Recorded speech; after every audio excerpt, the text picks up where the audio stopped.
안녕하십니까. YJ 유튜브 YJ고요.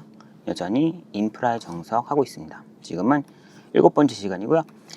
경쟁 자산 중에서 이 전 시간에는 지금 동두천 드림파워 가스 복합 화력 발전소를 했었고요. 오늘은 또 사례 두 번째로 파주 에너지 서비스, 여전히 똑같은 가스 복합 화력인데 얘는 이제 LNG 직도입한 발전소입니다. 그래서 위에 기존에 했던 동두천 드림파워는 이제 코가스로부터 LNG를 공급받는 그런 가스 복합 발전이었고요. 파주 에너지 서비스는 이제 LNG 직도입을 한 발전소여서 이번에는 개별 발전소에 대한 얘기는 동두천 드림파워 때 좀 했으니까 이번에는 파주 에너지 서비스를 하면서 LNG 직도입에 따른 그냥 동두천 드림파워 대비 얼마 정도 퍼포먼스가 더 좋았나, 나빴을 수도 있지만 더 좋았긴 했거든요. 그래서 그런 차이들, 좀 LNG 직도입이 어떤 의미가 있나에 대해서 살짝 알아보도록 하겠습니다. 네, 가보시죠. 고고고. 네, 여전히 파주 에너지 서비스 지금 사례하고 있고요. 여기는 길게 안 할게요. 목차니까 지금 현재 경쟁 자산 인프라의 네 가지 구분 중에서 아직 첫 번째 경쟁 자산 부분을 하고 있고요. 그 중에서 국내 시장 중에서 어떻게 보면 메인인 민간 LNG 발전소 부분을 하고 있습니다. 네, 그렇고요. 여전히 민간 LNG 발전소라는 부분은 에너지 시장에서는 그 사용자, 다운스트림을 통해서 최종적으로 공급받는 사용자의 역할을 하고 있고요. 전력 시장에서는 발전을 통해 전기를 공급하는, 전력 시장의 최초 전기를 공급하는 공급자의 역할을 하고 있습니다. 네, 이 플로우는 자주 보셨겠죠? 결국은 이건 제가 여전히 안 지우고 있네요. 이거 지워야 되죠. 결국은 천연가스는 대부분이 코가스를 통해서 가스 발전소 판매되지만 요 앞에 했던 사례가 그런 코가스를 통한 사례고요. 이번 사례는 LNG 민간 직도입을 통한 가스 발전소를 설명드릴 예정입니다. 네. 사실 가스 발전소랑 건 똑같고 원가가 다르다 말고는 차이가 없다고 보는 게 맞는 것 같아요. 네. 그러고요. 지난번에 했던 동두천 드림파워는 여기 있었죠. 여전히 똑같이 LNG 복합 화력이고요. 규모도 비슷해요. 얘도 지금 약 1700메가, 1695메가와트인 파주 에너지 서비스를 한번 공시된 자료를 위주로 설명드리도록 할게요. 네. 파주 에너지 서비스고요. 파주 에너지 서비스 회사 이름이고 주소는 지도에 궁금하면 한번 쳐보시고요. 아까 약 1800메가와트 착공을 2014년 10월에 해서 2017년 2월경에 준공을 1호기, 2호기 두 개, 1호기, 2호기 개념으로 운영이 되고 있는 것 같고요. 보시면은 1호기, 2호기 둘 다 900메가와트. 그래서 각각 가스터빈 두 개, 가스터빈을 통해 남은 그 열을 재활용하는 스팀터빈 한 개, 폐열 회수 보일러가 아마 이 두 개가 가스터빈에 각각 붙어서 이 보일러를 통해서 스팀터빈 한 개를 돌리는, 그래서 복합 화력인 거죠. 소모한 잔 에너지를 다시 한번 재활용하는 복합 개념이고요. 그래서 가스 터빈 두 개와 스팀 터빈 한 개가 매칭이 돼서 합쳐서 900메가와트급이 곱하기 두 개, 밑에 2호기까지 있으니까요. 그리고 공급사는 지멘스니까 혹시 터빈 부분 궁금하신 분은 지멘스 또는 GE 쪽 들어가시면 거기 사이트에 또 기술적인 내용 많이 있을 거고요. 국내는 두산 에너빌리티인가요? 두산 좀 바뀌었죠, 이름이. 두산중공업에서 기존의 두산중공업 쪽도 자료가 어느 정도 있으니까 저는 기술적인 부분을 얘기하고 있는 건 아니니까 조금 기술적인 부분이 궁금하신 분은 지멘스나 GE 쪽 아니면 두산 에너빌리티일 거예요. 얼마 전에 찾아봤는데 그쪽을 한번 살펴보시면 도움이 될 것 같아요. 넘어갈게요.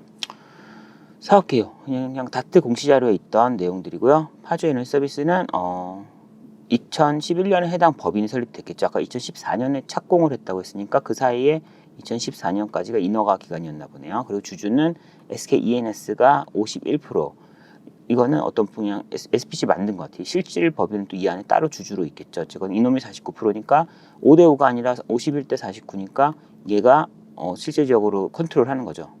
얘의 계열사로 분류되어 있겠죠. SK E&S에. 그리고 회사는 LNG 복합화력소 지금 파주 천연가스 발전소랑 연료전지 발전소 두 개를 가지고 있대요. 그래서 전력과 열을 연료전지 발전소에서는 전기 플러스 열을 공급할 거고 파주 천연가스 발전소에서는 전기만 할 거예요. 그리고 지금 제가 여기 메인 자료로는 연료전지에 대한 건 많이 넣지는 않았어요. 거의 안 넣었죠. 그리고 실제 이 파주 에너지 서비스 입장에서의 연료전지는 어떻게 보면 좀 많이 마이너해요. 보시면 이 밑에 매출액 보시면은 전력 매출액이 1조 좀 넘는 부분 전력 매출, 열 매출액 27억이면은 대부분의 전력 물론 지금 연료전지에서도 미세 여기 조금의 포션이 있겠는데 결론적으로는 어쨌거나 전력 매출이 99%면은 뭐 한 98%, 97% 이상이 다 파주 천연가스 발전소에서 발생을 하고 연료전지 발전소는 뭐 5% 미만의 매출을 내고 있어서 일단 이번 자료에서는 파주 천연가스 발전소에 포커스해서 설명을 할 예정이에요. 네, 그러고요. 어쨌거나 연료전지 쪽은 440kWh급 45기에서 19,008 MWh.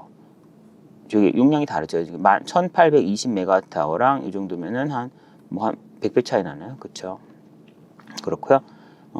지금 이 연료 공급 계약을 했네요. 프리즘이라고 읽으면 되려나요? 프리즘 에너지 인터내셔널 이쪽과 원료 공급 계약, 원료 LNG를 공급하는 계약을 했고, 그럼 국내에 저장을 했다 가져와야 되니까 민간의 LNG 터미널이죠. 이거 직도입하는 때 주로 쓰고 있는 보령 LNG 터미널 주식회사와 터미널 이용 계약, TUA라고 그래야 하나요?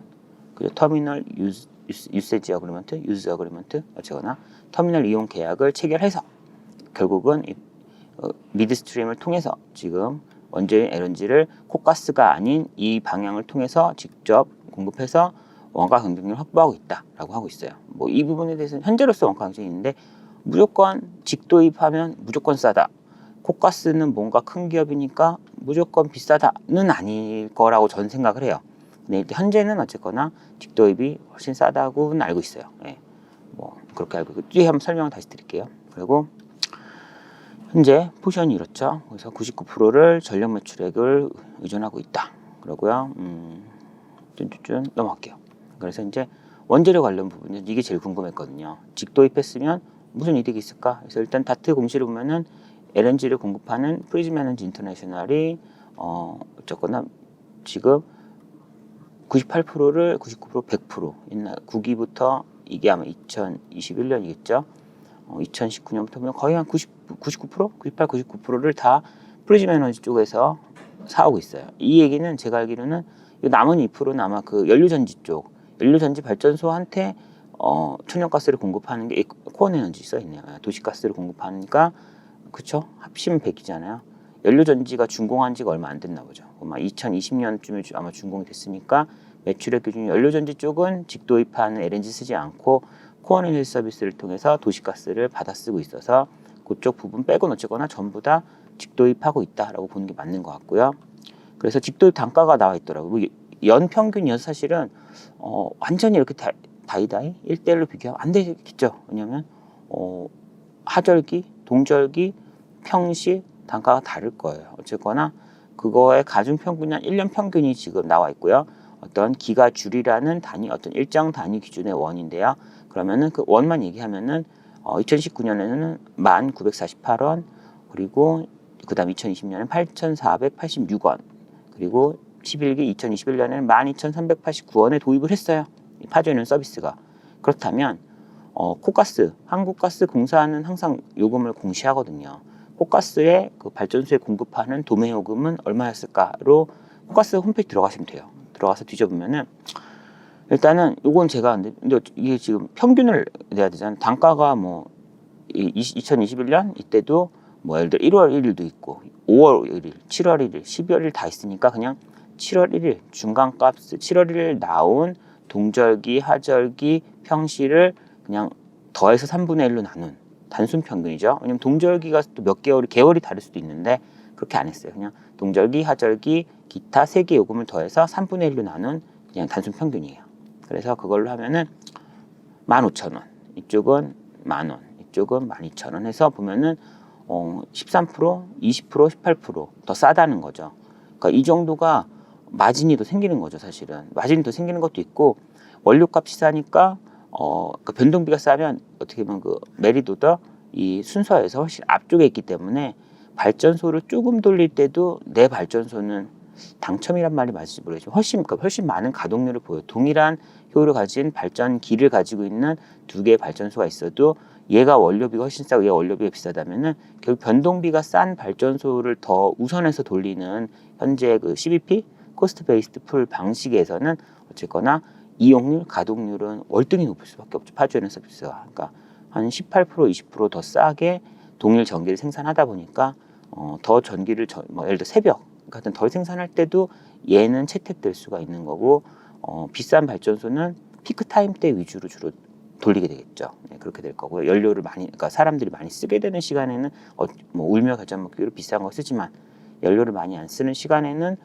연료비가 싼 원재료를 싼 발전소 위주로 돌리니까 얘가 조금 더 오래 돌릴 거예요. 비교해봤어요.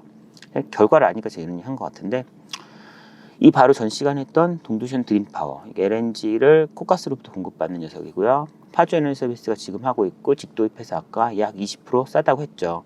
용량도 거의 비슷해요. 일단 사실상 거의 1800메가와트 같다고 치면은 매출액도 그냥 5%만 얘가 더 커야 되겠죠. 원래 동일하다면은 뭐 준공 연도도 비슷하고 하니까. 근데 매출액이 55%가 더 커요. 지금 용량이 거의 비슷한데 이게 억 원 단위일 테니까 2021년에 7,500억의 매출을 동두천 드림파워 냈으면은 파주 에너지 서비스는 1조 이상을 냈죠. 훨씬 효율이 좋기 때문에 더 덜 돌릴 때, 발전기를 덜 돌릴 때도 얘는 채택이 돼서 돌린 거예요. 그렇죠.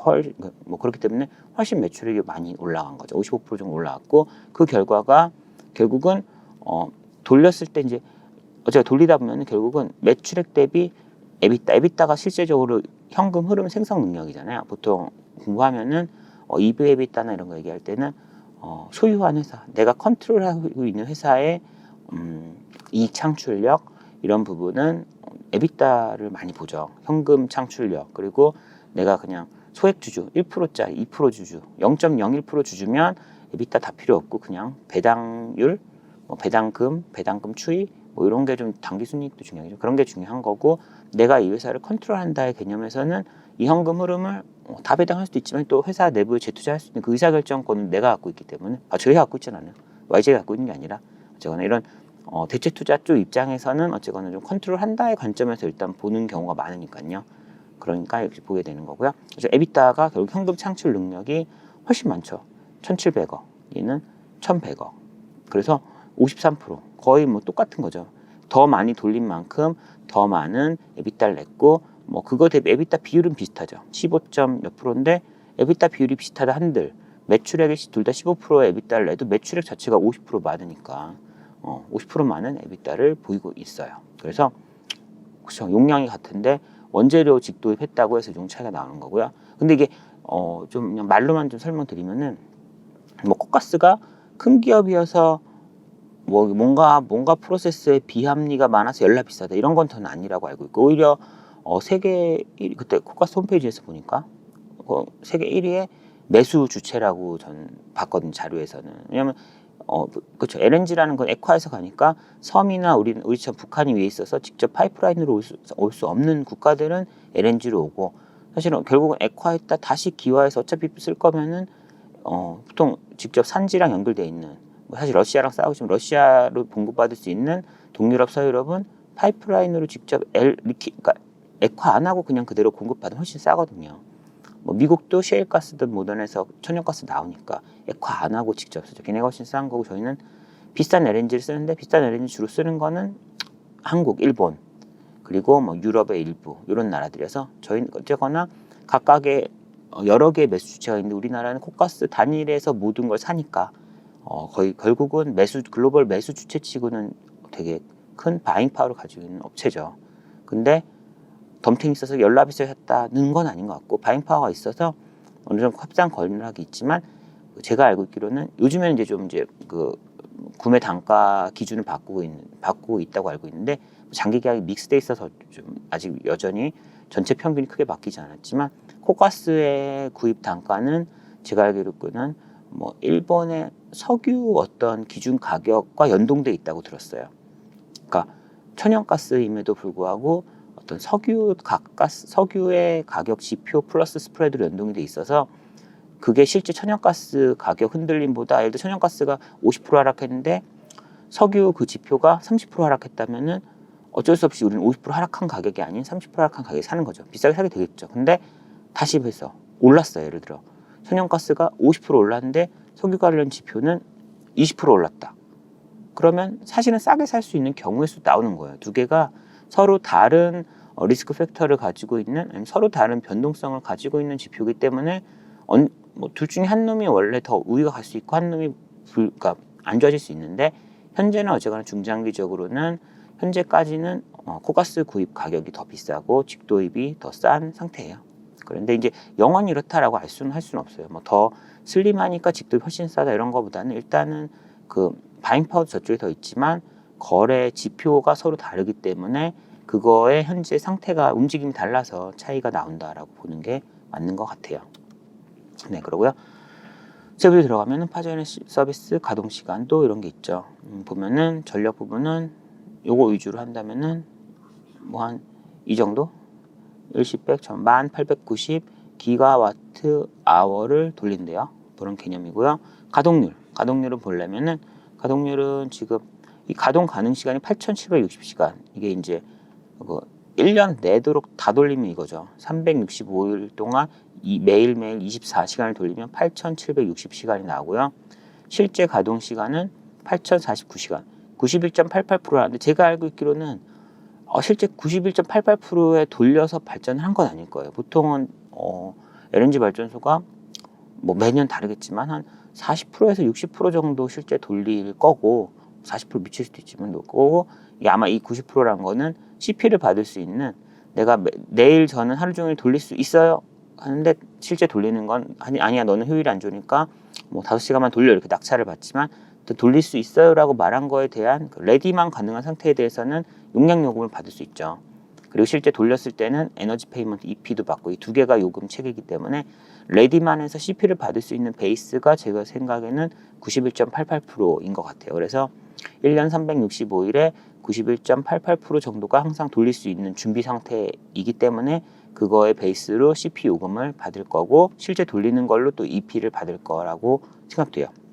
그래서 한번 비교해 보면은 아닐 수도 있지만 제 생각에는 이 다트 자료에 생산 능력이라고 나온 숫자가 이거고 생산 실적이라고 나온 숫자가 이건데 생산 능력 대비 한 68% 정도 실적이 나온 것 같아요. 그래서 아까 결국 이 생산 능력이라는 숫자가 제 생각에는 그 이쪽 애들 숫자가 그러니까 결국 가동률 91%라는 건 실제 돌린 게 아니라 레디 돼 있는 걸 말하는 것 같고요.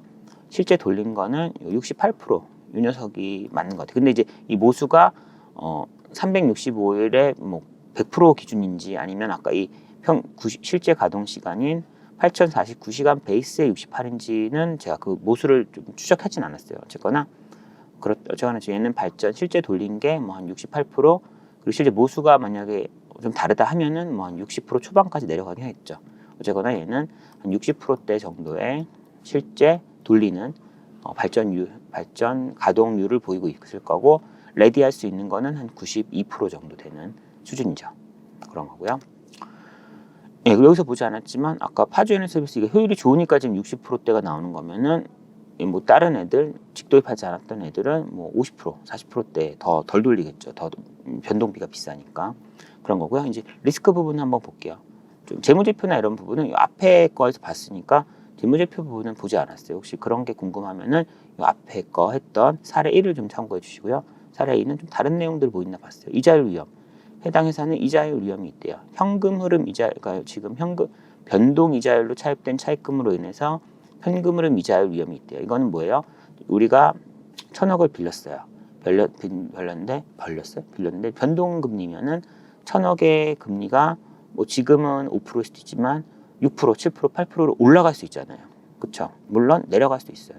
위험이란 거는 위험의 정의는 플러스 마이너스 변동성이라서 좋아지는 것도 위험이라고 일단 정의를 하니까 이자율이 내려가서 좋아지거나 높아져서 나빠지거나 어쨌거나 생각보다 달라질 위험이 있죠. 현금 이자율 위험이 있어서 이걸 회피하기 위해서 스왑을 해요. 그래서 결론적으로는 변동금리로 바꿔요. 변동금리로 바꿔서 저는 약간 보험 같은 개념이죠. 결국 저희는 제가 파주 서비스 오너가 아닌데 어쨌거나 1,000억을 변동금리로 빌렸지만 거기에 뭐 다른 은행과 농협은행, 우리은행 써있냐 얘네들이랑 이자율 수합을 체결함으로써 결론적으로 파주에너 서비스는 해당 기간 동안 확정된 고정금리의 이자만 내면은 돼요. 그렇기 때문에 이자율 변동 위험은 그걸로 해지한 거죠. 그런 식으로 해서 여기 써 있으면은 이자율 수합 해서 지금 그거죠.